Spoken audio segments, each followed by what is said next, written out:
Hola, buenos días, Dios los bendiga. ¿Cómo amanecieron hoy?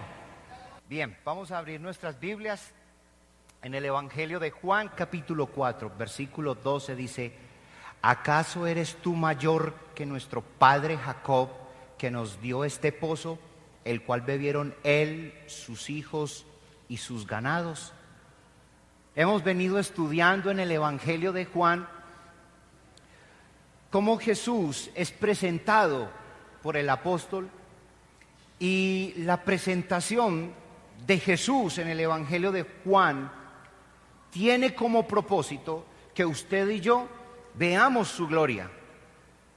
Pero una vez veamos su gloria a través de todos sus hechos y le conozcamos y creamos en él, dice el Evangelio de Juan que podremos ser salvos.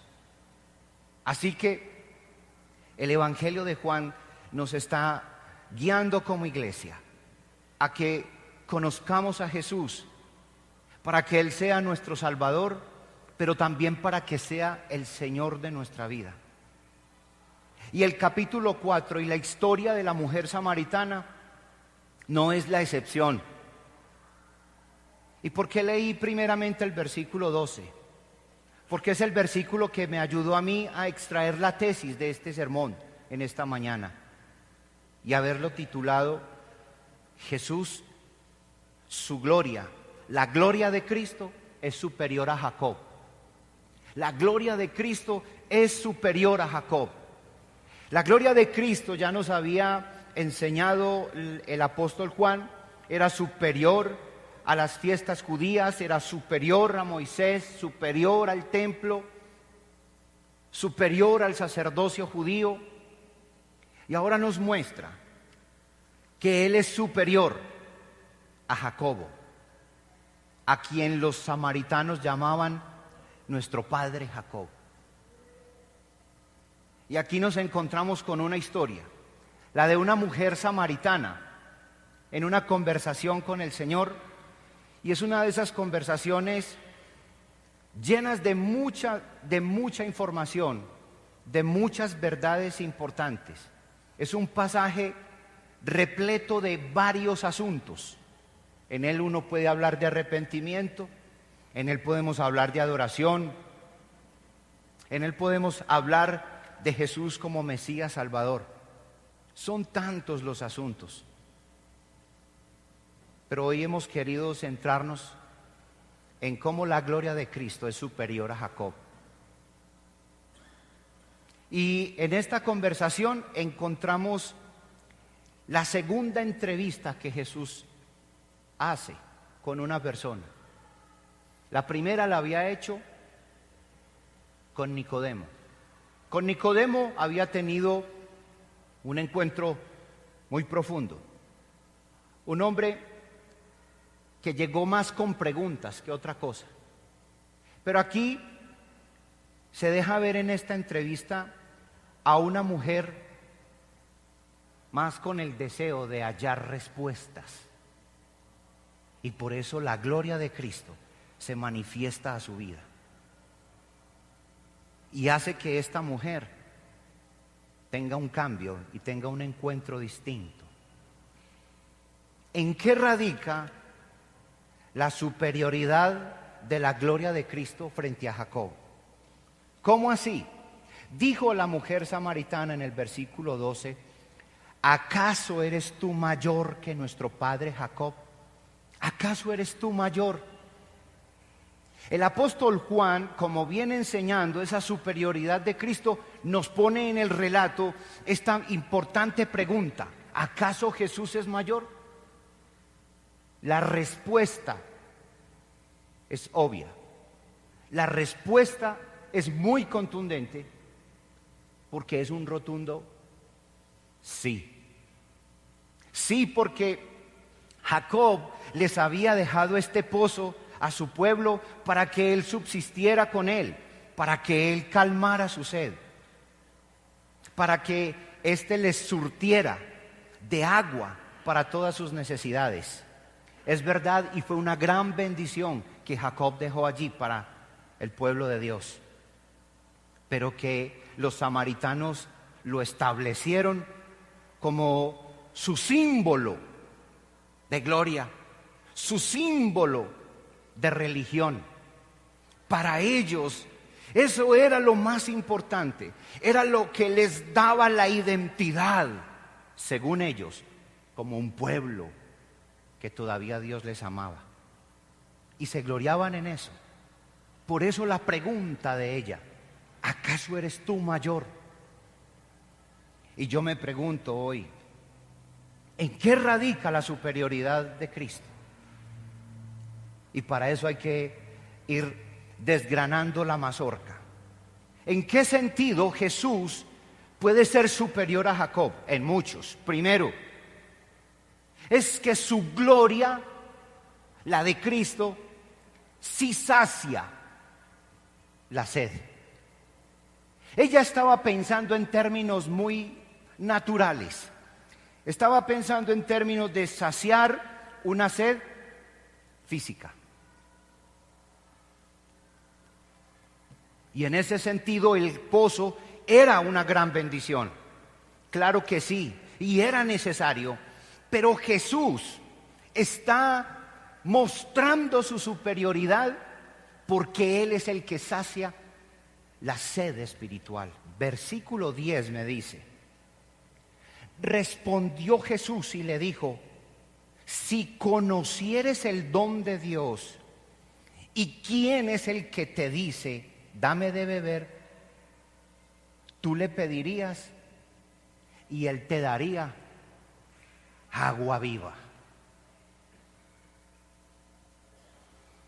Cuando uno lee este versículo, encuentra a un Jesús haciendo la mejor oferta y propuesta que esta mujer, cegada por su religión, cegada por su celo, porque tenían un celo muy fuerte.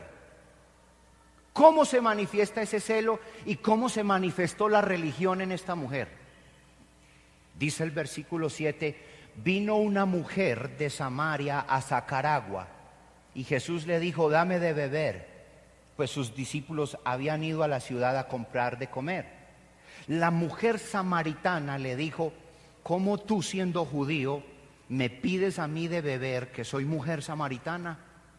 Porque judíos y samaritanos no se tratan entre sí. Y allí vino la respuesta de Jesús. Jesús es superior a Jacob porque Jacob no podía derribar esa pared intermedia de separación que distanció a samaritanos con judíos. ¿Por qué se dio esa pelea? Voy a explicarlo rápidamente. Los judíos, cuando fueron llevados cautivos, una parte del país fue llevada por los de Babilonia. Allí encontramos a Daniel y todos bajo el gobierno de Nabucodonosor. El otro sector fue llevado cautivo por Asiria. El país quedó separado, dividido, partido en varias partes.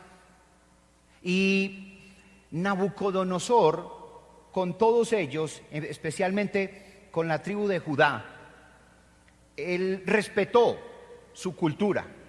Él hizo que ellos se pudieran casar entre sí, o sea, entre judíos.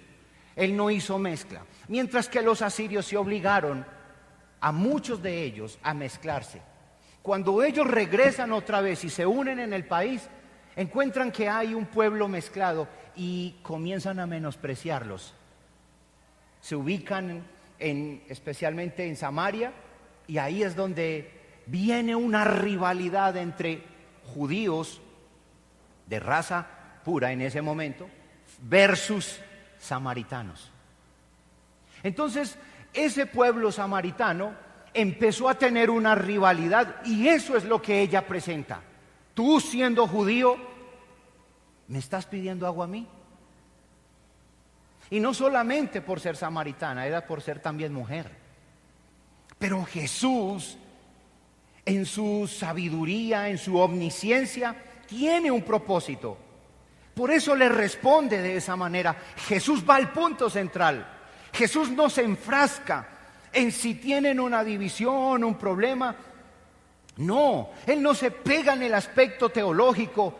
Él lo único que quiere es manifestarle no solamente a ella, sino a todo el pueblo samaritano, que Él es superior a Jacob. Jacob les dejó un pozo, Él vino a darles agua que saciará su sed, que no les dejará tener sed jamás. Versículo 10 responde Jesús: si conocieres el don de Dios y quién es el que te dice, dame de beber, tú le pedirías y Él te daría agua viva. No es el propósito de Dios demostrar que es Él el que necesita de ella. Él lo que quiere es generar una inquietud en ella para poder enseñarle e instruirle que es ella la que necesita calmar esa sed. Por eso Él dice, si conocieres el don de Dios. Obviamente ella no lo conocía. Necesitaba la intervención divina y soberana de Jesús en su vida. Si no, ella hubiese seguido en su confusa y engañosa religión, en su confusa gloria.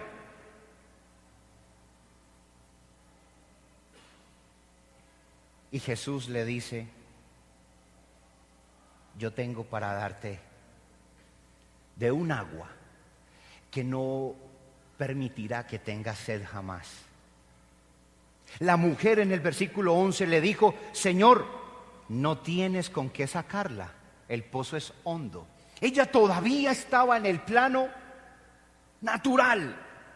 Ella solamente estaba ensimismada en su religión, observando el pozo. Usted me quiere dar agua, usted no tiene con qué sacarla. ¿Cómo va a ser? Jesús no estaba en el plano natural. Usó lo natural para luego llevarla a lo sobrenatural. Y comienza la mujer a decirle, ¿acaso tú eres mayor que nuestro padre? Pero el versículo 11 antes dice la pregunta, ¿de dónde pues tienes el agua viva?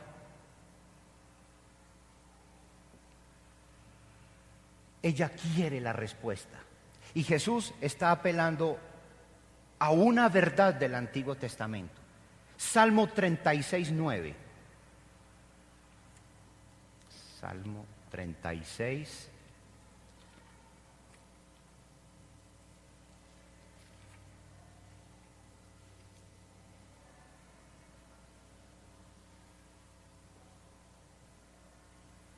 Porque contigo está el manantial de la vida.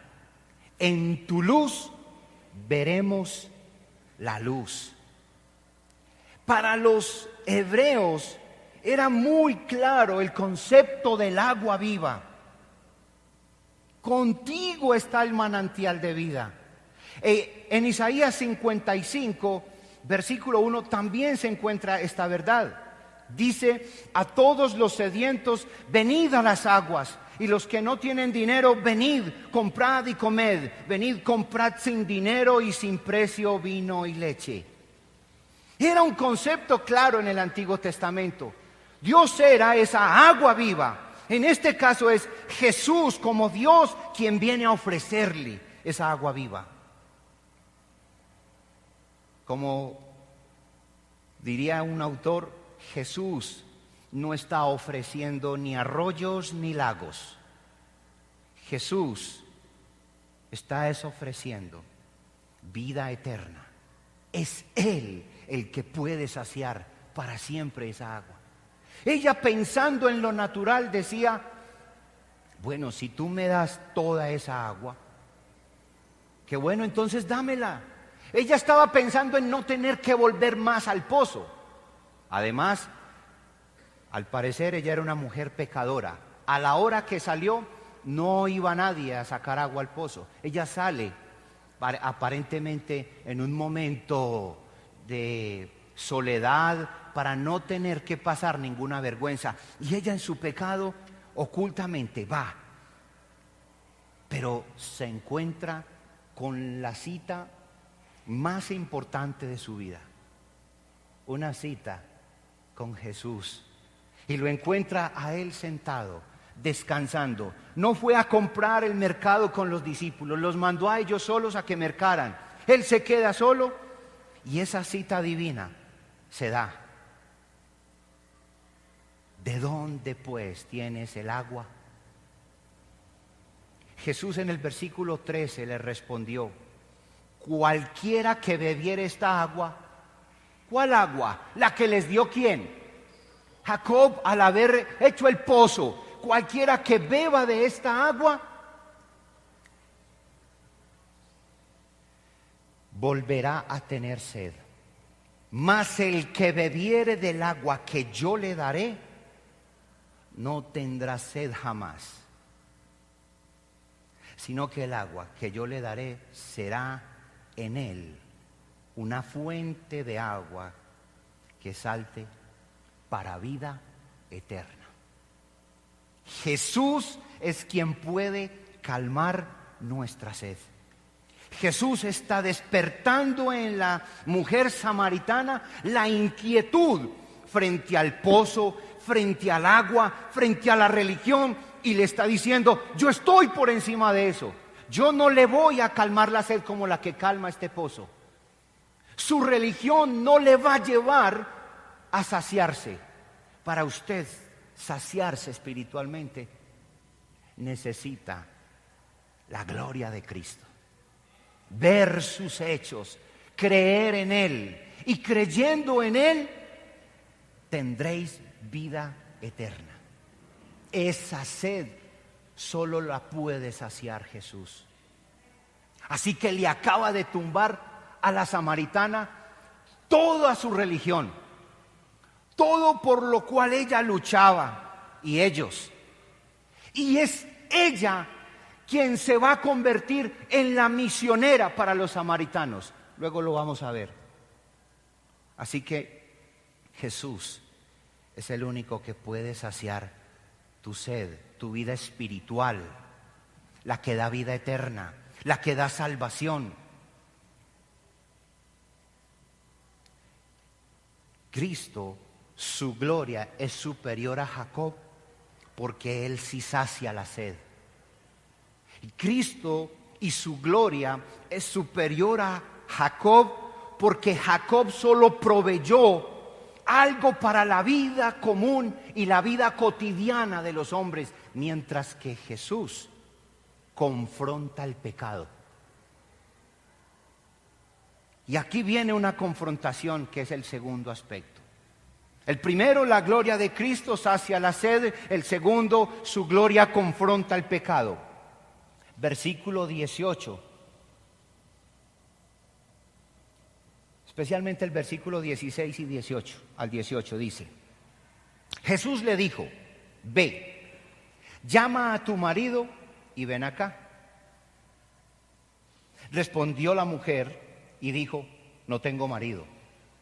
Jesús le dijo: bien has dicho, no tengo marido, porque 5 maridos has tenido y el que ahora tienes no es tu marido. Esto has dicho con verdad.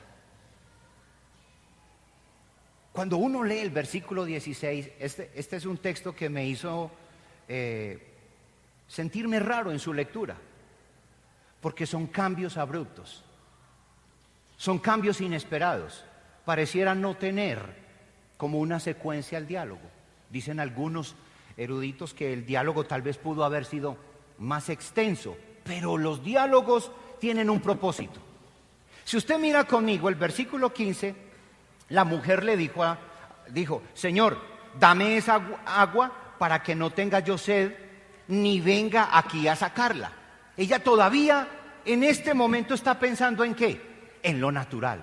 Señor, arrégleme este problema para yo no tener que volver más aquí a pasar este malestar de sacar agua. Yo quiero resolver ese problema, dámela. Ella todavía está en el plano natural. Pero Jesús la quiere sacar y mire cómo le cambia abruptamente la conversación. Versículo 16: tráigame a su marido. Al parecer el autor Juan, el apóstol, lo que nos quiere es revelar verdades. No centrarse en tanto en los detalles de la conversación, sino revelarnos unas verdades centrales. Y aquí, cuando Jesús le manda llamar el marido, es porque Jesús, siendo Dios, sabe cuál es su problema y le confronta su pecado. La gloria de Cristo es superior a Jacob, porque la gloria de Cristo sí confronta el pecado. Amén. ¿Estamos de acuerdo? ¿Vamos bien hasta ahí? Entonces, confrontando el pecado, le invita a traer a su marido. Y esa petición que la mujer hizo manifestó en el versículo 15 falta de comprensión de lo espiritual. No había entendido. Y Cristo, el Señor Jesús, receptivo a ella, le saca a la luz el pecado. Le hace comprender que ella necesita ser salva. Ella piensa que ya lo es por ser samaritana, porque llama a Jacob su padre. Ella está ensimismada en su religión. Más adelante, inclusive, reconoce que adora correctamente. Ella en su religiosidad está convencida que ya está lista, pero sus respuestas son señal de que ella no conoce. Y Cristo, con su sabiduría, llega al problema más grave de su vida. El problema más grave de su vida no era si había agua o no. No era si adoraba en un lugar o no.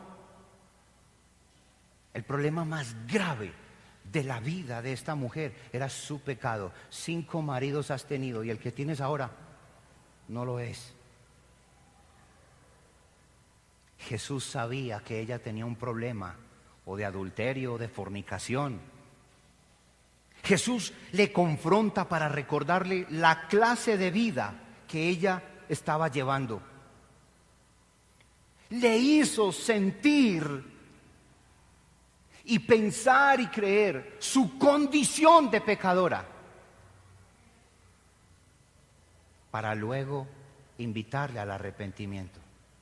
Por eso Jesús responde a la mujer: 5 maridos has tenido y el que ahora tienes no es tu marido. Esto has dicho con verdad. La mujer se siente confrontada con el pecado y le responde: Señor, versículo 19, me parece que tú eres profeta. Y vuelve y cambia abruptamente el tema. Versículo 20, nuestros padres adoraron en pero el tema ahorita todavía no es la adoración. El tema es tu problema de pecado. La gloria de Cristo tiene que confrontar el pecado, invitar al arrepentimiento, y le revela su vida inmoral, su condición de pecador o pecadora. No tengo marido, la delató. Verdad has dicho. 5 maridos tienes o has tenido y el que ahora tienes tampoco es. Reveló ello, su condición de pecadora. Ella quiso continuar en otro diálogo samaritano. Entonces, ¿en dónde adoramos? ¿Aquí o allí? ¿Cómo lo hacemos? ¿Así o asá? Ella anda en otro cuento. Pero Jesús se la está llevando, manifestándole su gloria. Le está conduciendo, le está llevando para que ella luego quede sin opciones. Estaba evitando el problema. Cuando nosotros nos encontramos con Cristo, nosotros comenzamos como la mujer samaritana a evadir, a excusar nuestros actos, a hablar de otros temas, a cambiar, a camuflarnos, a evadir una realidad. ¿Cuál es la realidad? Somos pecadores y el pecador necesita de un Salvador. Jesús lo que está haciendo con esta mujer es despertando en su corazón la necesidad de ser salva. Ella tiene que ser salva, pero no lo puede hacer sola. Su religión no le es suficiente. Llamarse hija de Jacob tampoco es suficiente. Ir al monte Gerizim a adorar tampoco le hace salva. Necesita la presencia de Cristo en su vida. Cuando nosotros como iglesia tenemos el señorío de Cristo en nuestras vidas, es lo único que puede saciar nuestra sed espiritual. Podemos cantar muy lindo. El coro cada día puede ser más grande, con todas las formas, llenarse de toda la parafernalia, de todo lo que quiera. Pero el único que saciará nuestra sed espiritual, nuestra condición de pecadores, se llama Jesús. No hay más. Yo no estoy menospreciando la adoración, ¿sí? No quiero que usted reciba ese mensaje, jamás. De hecho, Jesús va a hablar enseguida de ello. Pero lo que Jesús está es manifestándole la gloria, su gloria a esta mujer, para que ella descubra la necesidad de ser salva. Para que ella descubra que para ser salva no puede hacerlo con sus propios méritos, con su propia religión, con un lugar apropiado de adoración.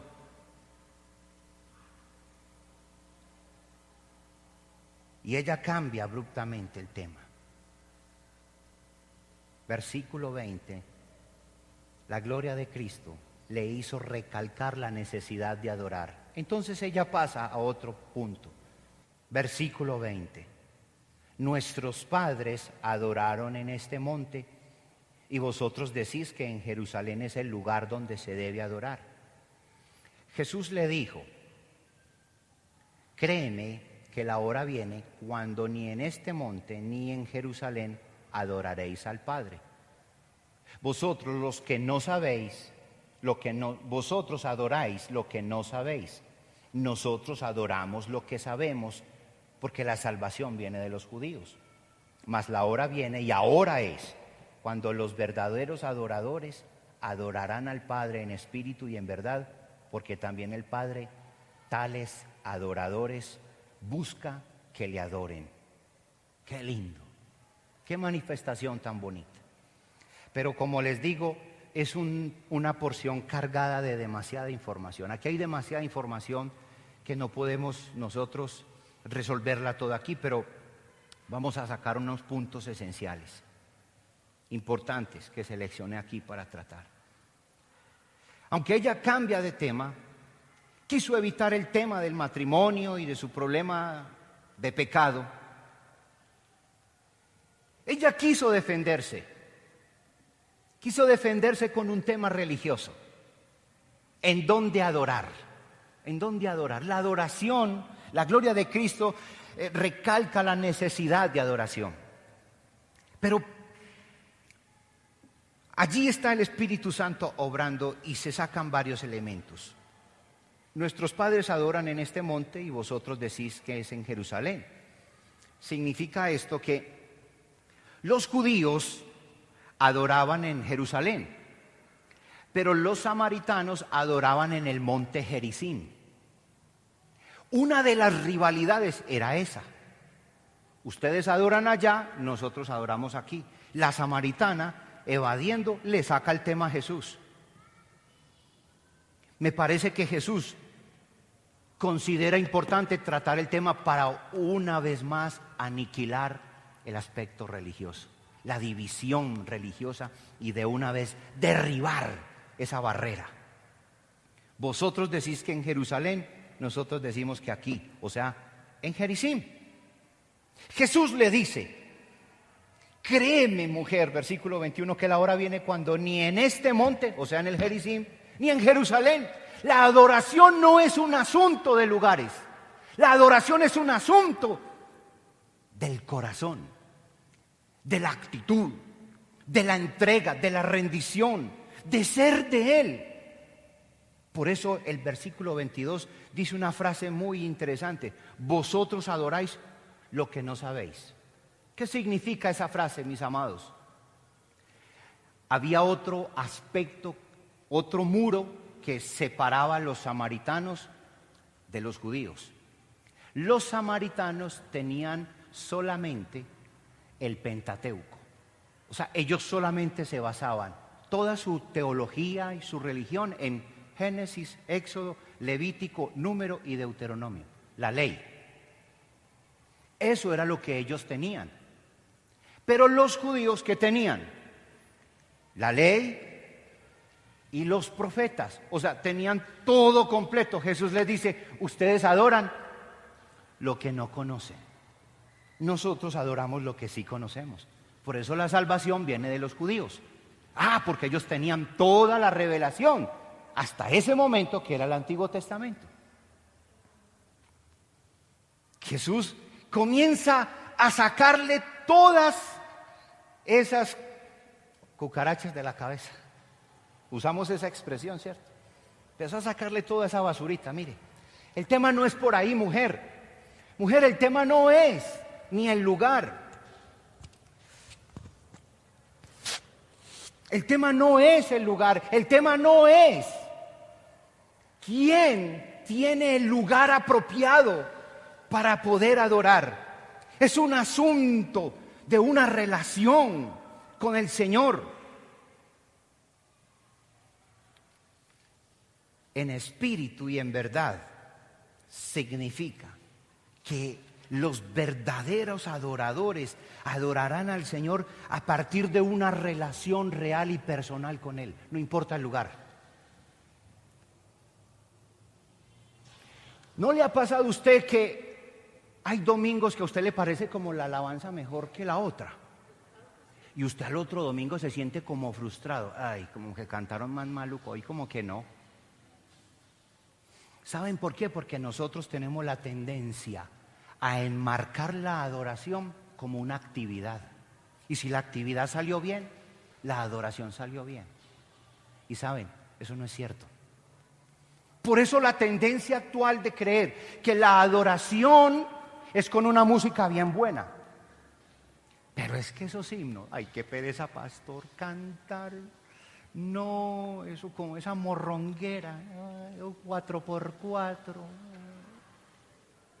No, espere un momentico. Es que la adoración no es un asunto de una actividad, es en espíritu y en verdad. Es una actitud del corazón, no una expresión musical, porque eso es muy subjetivo.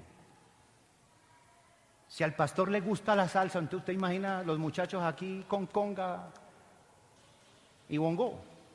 Me invitaron otra vez. Yo recuerdo que una vez me invitaron a un culto hace muchos años. Yo no era pastor. Estaba empezando en el evangelio y me invitaron una vez aquí a un culto especial. Era una actividad que había especial para no extenderme mucho. Era de otra congregación y estuve. Entonces, el pastor que me dijo eso es muy amigo. Esta semana me encontré con él y volví y me acordé de esa experiencia. Entonces empezaron aquí a cantar Remolineando. Para los que de pronto no lo conocen, bueno, es una canción bastante movida. Bueno, hay muchas formas de alabar tu nombre, de exaltarte, Jehová. Y empezó por aquí toda una... Dios mío, todo el mundo remolineaba, se paraban en las bancas y yo atrás era atónito. Entonces él vio mi sorpresa y se fue yendo mientras habían muchas formas de alabar tu nombre y de exaltarte, oh Jehová. Se fue yendo allá donde está Obeimar, allá estaba yo parado. Así como está Obeimar allá, véalo, mírenlo, allá está ese de chaqueta café. Y el pastor fue y me dijo: ¿cómo se nota que sos bautista? pastor amigo y que quiero mucho, de otra denominación.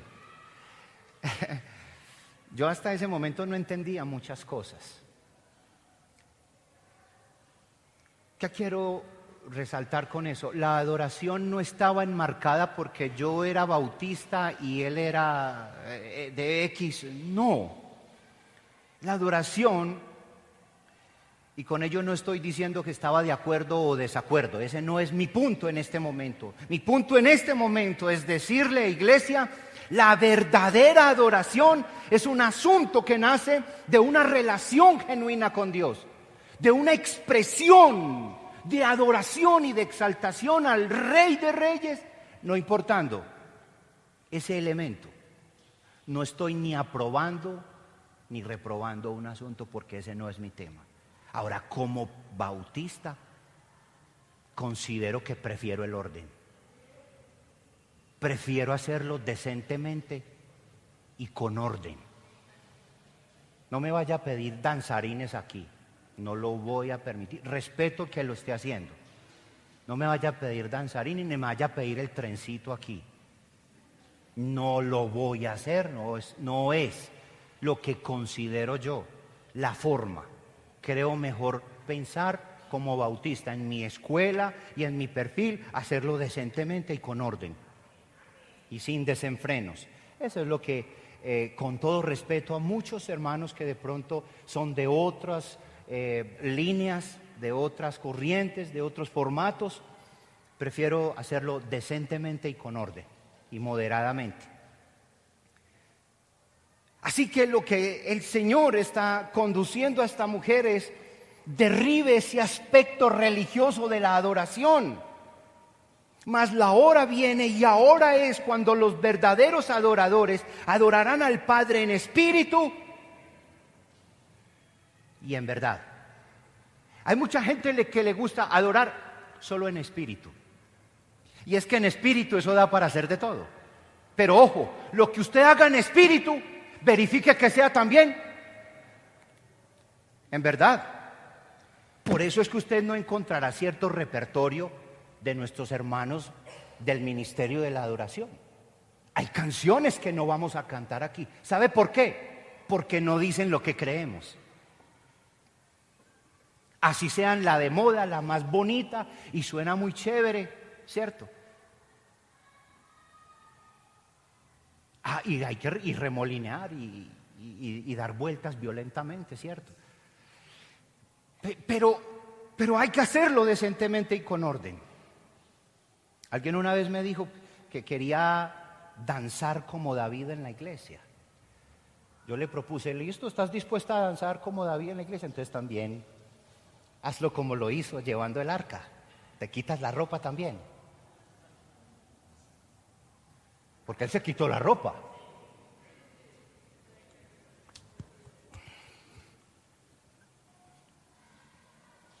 Cuidado con sacar principios de adoración de ciertas experiencias personales y llevarlas al plano eclesial. En espíritu y en verdad es por encima de la cultura, de la religión, de la tradición. Es realmente en plena certidumbre de fe, en una plena relación con el Señor. Y por último, la gloria de Cristo le reveló lo más importante que ella necesitaba. Y aquí vino ya el clímax de la conversación. Aquí ya no hay más rodeos. Aquí está la primer revelación directa de la boca de Jesús y le manifiesta su gloria, le revela, le manifiesta que Él es el Salvador.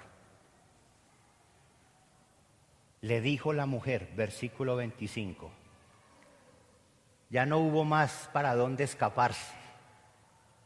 Sé que ha de venir el Mesías, llamado el Cristo. Cuando Él venga, nos declarará todas las cosas. Y miren la respuesta de Jesús, de la propia boca de Jesús. Yo soy el que habla contigo.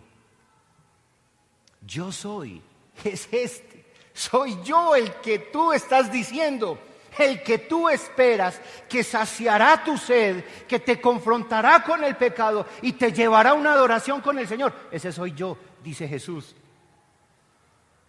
Yo diría amén. Yo allá sentado hubiera dicho amén. Ese es el Señor. Dios mío, qué verdad tan maravillosa para una mujer que si se hubiese muerto en ese momento iría para el infierno. Pero Jesús, en su infinita gracia y misericordia, la alcanzó y le dijo: yo soy. Yo soy ese el que tú estás esperando. Ella le dijo: sé que ha de venir el Mesías llamado el Cristo. Cuando Él venga nos declarará todas las cosas. Yo soy, le dijo Jesús, el que habla contigo. En esto vinieron sus discípulos y se maravillaron de que hablaba con una mujer. Sin embargo, ninguno dijo nada. Calladitos. ¿Qué preguntas o qué hablas con ella? Entonces la mujer dejó su cántaro y se convirtió en una misionera para los samaritanos. Y fue a la ciudad y dijo a los hombres: venid, ved a un hombre que me ha dicho todo cuanto he hecho. ¿No será este el Cristo? Entonces salieron de la ciudad. ¿Y qué hicieron? Vinieron a Él. La gloria de Cristo le reveló que Él es el Salvador.